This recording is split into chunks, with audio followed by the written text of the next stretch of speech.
एक दोस्त ने मुझे अपनी मोहब्बत की कहानी सुनाई। हाल चाल पूछने के बाद मुझसे बोला, मुझे अपने पड़ोसन से बेहद मोहब्बत थी, उसे भी मुझसे बेहद मोहब्बत थी। हम दोनों एक दूसरे के लिए जीते मरते थे। हमारे सपने थे कि जिंदगी भर एक दूसरे के साथ रहें। उसे थोड़ा सा भी दर्द होता तो मैं तड़प जाता था। मैं तकलीफ में होता तो वह उदास हो जाती। मैंने हमेशा उसके सपने देखे और उसने मेरे ख्वाब सजाए जाते। भाई, वो मेरी हर बात पर सर झुकाई करती थी और कुछ भी कहता वो मना ना करती। मैं एक सीधा सा इंसान था। मैं इतना होशियार नहीं था, लेकिन उसने मुझे जीना सिखाया। वह मेरी हेयर स्टाइल ठीक करती, मुझे बताती किस रंग के कपड़े खरीदूं। भाई, उससे बात किए बिना मेरा एक भी पल नहीं गुजरता था। वह मेरी बहुत बहुत इज्जत करती थी। मैं भी उसका बहुत इज्जत करता था। वह बहुत नर्म दिल की थी, लेकिन उसकी एक आदत थी। उसे कोई कितना भी दर्द दे, वह खामोश ही रहती। चुपके से आवाज़ दबाए हुए जी भर के रो लेती, फिर मुंह धोकर सबसे इस तरह बात करती जैसे उसे कुछ हुआ ही नहीं। कभी शिकायत ना करती। मैं उससे नाराज हो जाता तो वह उदास हो जाती, मुझे मैसेज करती, मुझे आवाज़ देती, मुझे मनाने की कोशिश करती। मैं भी जानबूझकर उसे तंग करता। फिर वह एक बात कहती, अर्जुन, देखना, जब मुझे खो दोगे ना, फिर मेरी कदर करोगे तुम। आज मैं रो रही हूँ ना, तुम भी रोया करोगे। मैं उसकी बात सुनकर हंसने लगता। पागल, तुमको खुद से जुदा करने के बारे में कौन सोचेगा भला। मैं प्यार भरी बातें करता, उसको खुशियों के पल देता। हम सिर्फ मोहब्बत करते थे, लेकिन हमारी ना तो रिश्ते की बात हुई थी। मंगनी में अपनी माँ से बात करना चाहता था, मगर उससे पहले ही हमारे घर मैसेज आ गई कि पूजा की रिश्ता तय कर दिया गया है। मैंने जल्दी से उसे फ़ोन किया।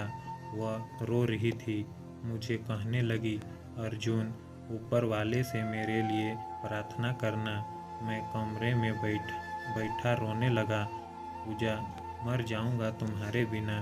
वह मुझे समझाने लगी, अर्जुन, पागल ना बनो। मम्मी पापा ने जो फैसला किया वह सही है। हमारे किस्मत में ही यही था।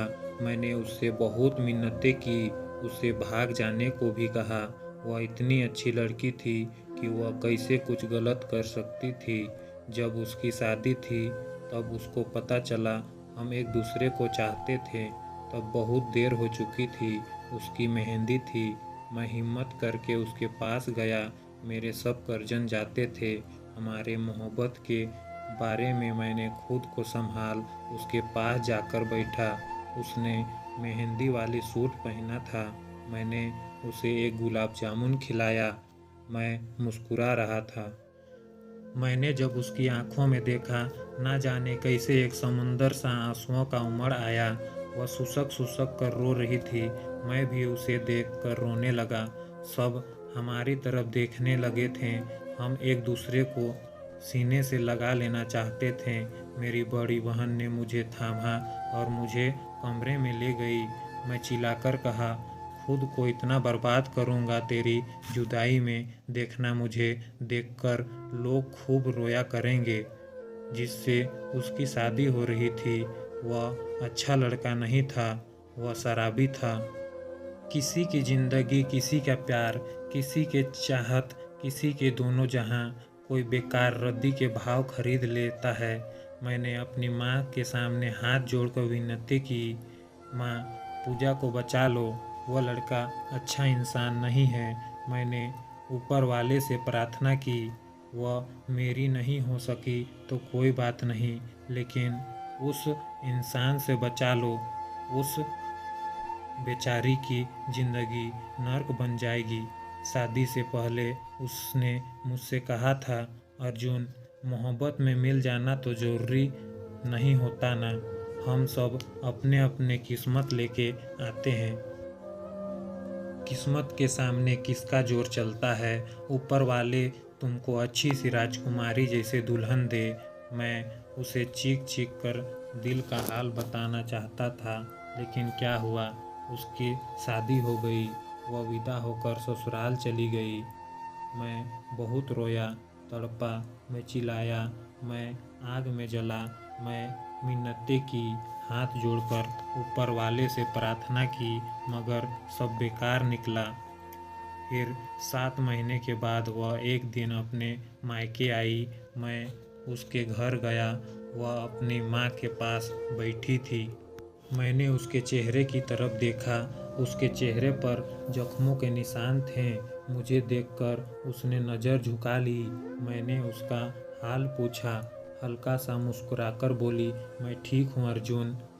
उसके पति ने उसे मारा था। वह आज भी गम छुपाने की कोशिश कर रही थी। वह वहाँ से उठी और कमरे में चली गई। मैंने तड़प कर आसमान की तरफ देखा और ऊपर वाले से प्रार्थना की, हे ईश्वर, इस लड़की पर रहम कर। दिन गुजरने लगे। मुझे खबर मिलती रही, आज उसके पति ने उसे मारा है, आज वह अस्पताल में है। मैंने जुल्म के खिलाफ आवाज़ उठाने को सोचा। उसके माता पिता से बात की, लेकिन उन्होंने कहा बेटियों को सब बर्दाश्त करनी पड़ती है। मैंने कहा कोई धर्म इस चीज़ की इजाज़त नहीं देती कि इतना जुल्म सहा जाए। आखिर कौन सी किताब में है कि बेटियों को जुल्म जरूर सहने पड़ते हैं। कल वो आपकी बेटी की लाश आपके सामने लाकर रख दे तो फिर क्या जवाब दोगे दुनिया वालों को। मैंने पूजा को फ़ोन किया। पूजा, बस करो अब जुल्म सहना, पढ़ी लिखी समझदार हो। मैंने पूजा को हिम्मत दी। उसको तलाक लेने को कहा। उसके पिता ने मुझे बहुत धमकाया, बहुत झगड़ा भी हुई। खैर आखिरकार बहुत सी मुश्किलें के बाद तलाक हो ही गई। फिर कुछ दिन गुजरने के बाद मंदिर में जाकर मैं पूजा से शादी कर ली। हम दोनों ने एक बहुत दर्दनाक सपना देखा जिसे हम झेला और फिर उसे छुटकारा भी हासिल किया। हमारे 4 बच्चे हैं। हम उनको बहुत मेहनत से पढ़ा रहे हैं। मैं ऑफिस से आया था, सोचा आपको अपनी ज़िंदगी और अपने हर सफ़र पर गुजरे दर्दनाक पलों के बारे में बता दूं। हम दोनों बहुत खुश हैं। आज मेरे 2 बेटियां हैं। मैं उन पर अपनी मर्जी नहीं चलाऊंगा। उनसे पूछकर उनका रिश्ता कराऊंगा। सिर्फ बेटों को ही हक ना दो, बेटियों की भी मर्जी पूछा करो। कैसे दरिंदे माँ बाप होते हैं जो शादी के बाद बेटी के कान में कहते हैं अब ससुराल से तुम्हारी अर्थी ही उठेगी।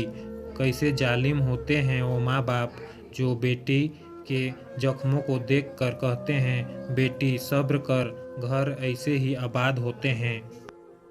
बेटी की अर्थी उठाने से बेहतर है बेटी के हक में बेहतर फैसला करें।